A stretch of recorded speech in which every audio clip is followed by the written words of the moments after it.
de grens van Oorlog, toen stierf vlug de land.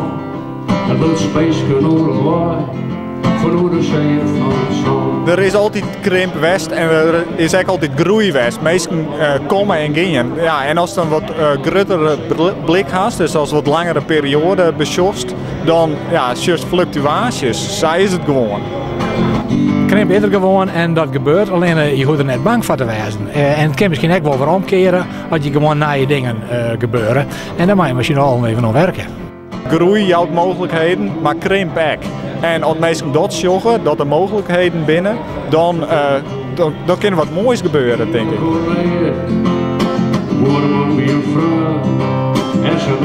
Krimp is zo'n begrip, dat geeft ook een stempel op de regio. We moeten met elkaar krachtig zijn. Wij moeten naar de goede dingen en de positieve dingen van deze regio kijken. En nou, ik denk het panel vanavond kwam ik met dezelfde conclusie.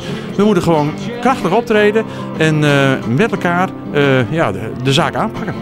Maar hoe? Nou, dan mag je gewoon ideeën hebben. Ondernemers met ideeën komen dat er naar werk gecreëerd wordt. Ik vind het voorbeeld uit van Holwert om Zee. Holwert wil altijd een dorp uniek van de krimp. Nou, daar gaan ze nou de kappen bij elkaar stutsen. Ze zeiden nee, wij willen gewoon wat oors. En een revolutionair plan. Wel een heel groot plan. Maar ja, dat soort initiatieven moet eigenlijk in alle dorpen komen. En dan komt het vanzelf eigenlijk best wel goed. Hoe word je krachtig? Zelfvertrouwen. Zelfvertrouwen in je eigen omgeving, in je eigen bedrijf, in de mensen die hier wonen en dat ook uitstralen. We zitten vlakbij Amsterdam, we zitten midden in Europa, werk zo je net van alles kennen. En we ben hier bij een ondernemersvereniging, ik denk van die mag dat ik uitstralen van, je kent van alles. Volgens mij ligt de ultieme oplossing in samenwerken, dus we moeten nog meer met elkaar doen en samen optrekken. En dat kan in heel verschillende combinaties. Dat kunnen bedrijven zijn die nog beter gaan samenwerken, elkaar gaan vinden. Dat kunnen we de overheid en het bedrijfsleven zijn, scholen met de overheid en het bedrijfsleven. We moeten elkaar vooral opzoeken om samen sterker te worden. En nou, dan kunnen we echt hele mooie dingen hier bereiken.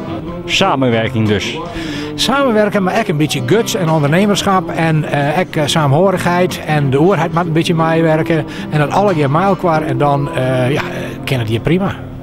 Bij krimp is het gevaar dat mensen de boel stikken maken. Dat ze de terp slochten, dat ze de groen aangraven en dat is niet het oerhaast. En dat mag net, denk ik.